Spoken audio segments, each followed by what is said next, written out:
Hello बच्चों, चलिए प्रश्न को पढ़ते हैं।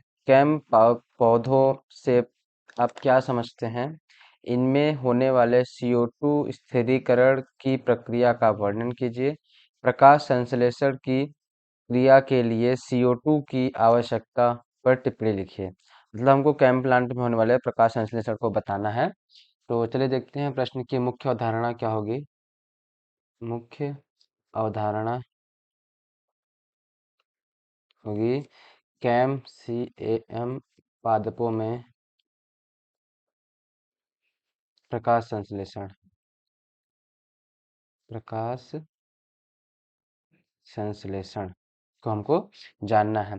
तो चलिए, ये कैम पादपों में प्रकाश संश्लेषण क्या होता है कि यह कार्बन निर्धारण का मार्ग होता है। क्या होता है? यह कार्बन निर्धारण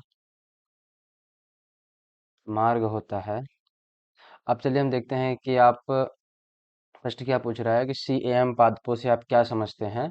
तो इसका हो जाएगा कि यह CAM पादप, जैसे कि ये है कि CAM पादप कार्बन निर्धारण मार्ग है यह, और यह शुष्क परिस्थितियों के लिए CAM पादप CAM पादप शुष्क परिस्थितियों में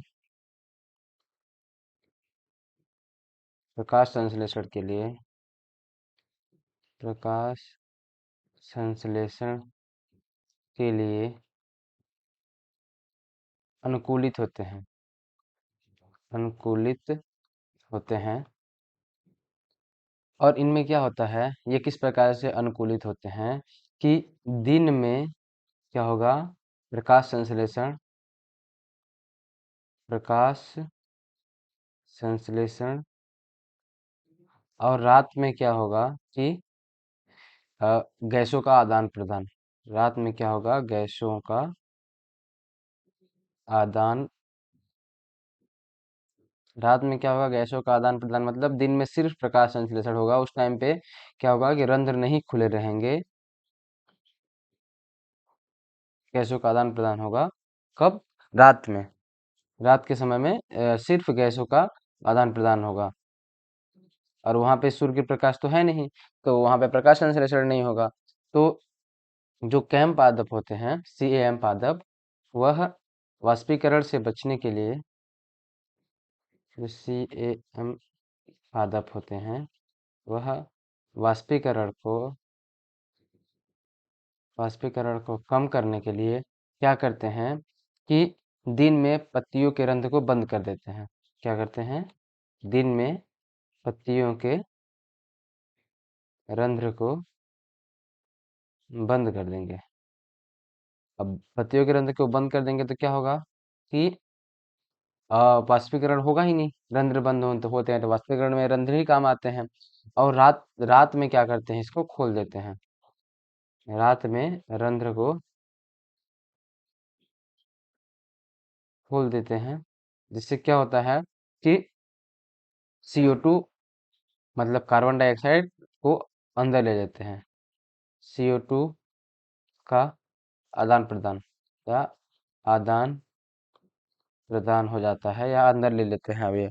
अभी रात में जो CO2 को अंदर लेंगे, वो फिर से सुबह किसमें? प्रकाश संश्लेषण में भाग लेगी।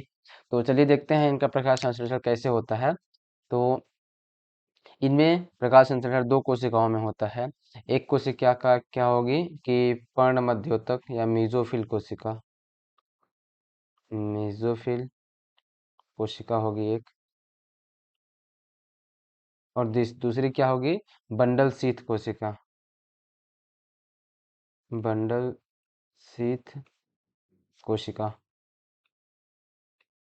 अब क्या होगा कि जो मीजोफिल कोशिका है उसमें, और एक भी ये भी देख लेते हैं कि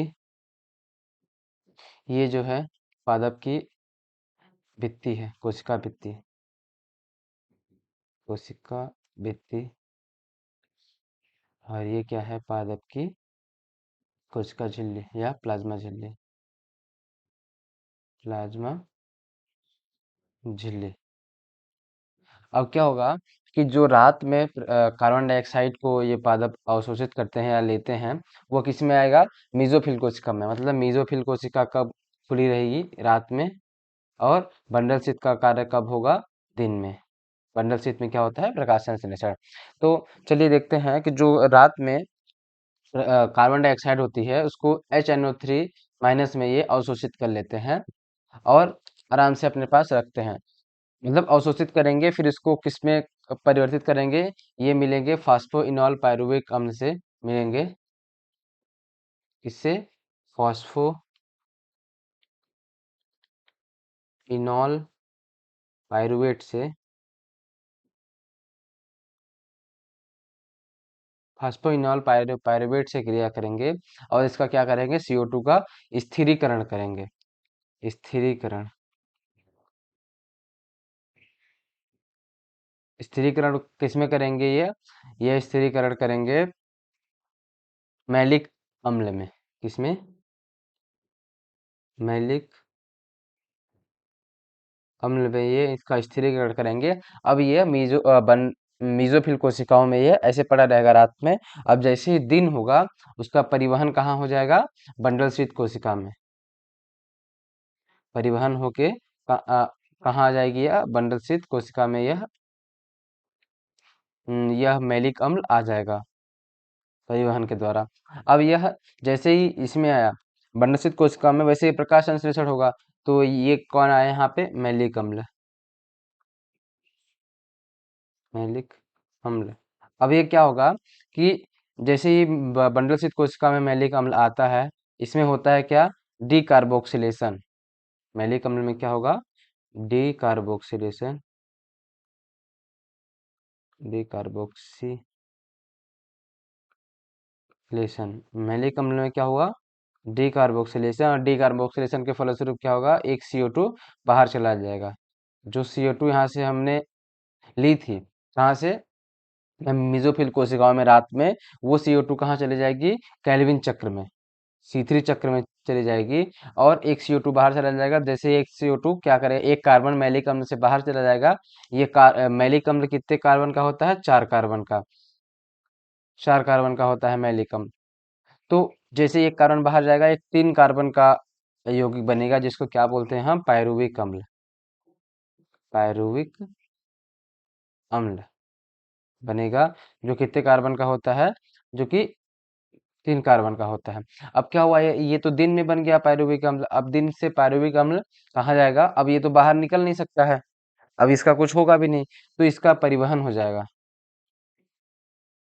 परिवहन होके कहाँ चला जाएगा? ये है मेसोफिल कोशिकाओं में चला जाएगा। और उसका क्या होगा? रीजनरेशन, क्या बोलते हैं इसको? पुनरुत्पादन होगा फिर से। पुनरुत्पादन। पुनरुत्पादन होगा और पुनरुत्पादन से क्या बन जाएगा? जो पायरुविक अम्ल होता है, पायरुविक अम्ल, इसका क्या होगा? पुनरुत्पादन। और पुनरुत्पादन के फलस्वरूप क्या बन जाएगा? फिर से फास्फोइनॉल पायरुविक पायरुवेट। अब यह फिर से रात में क्या करेगा?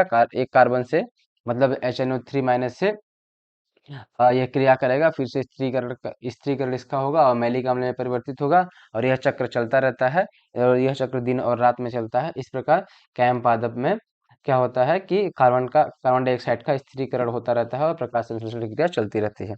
आशा करते हैं आपको समझ आया होगा। धन्यवाद।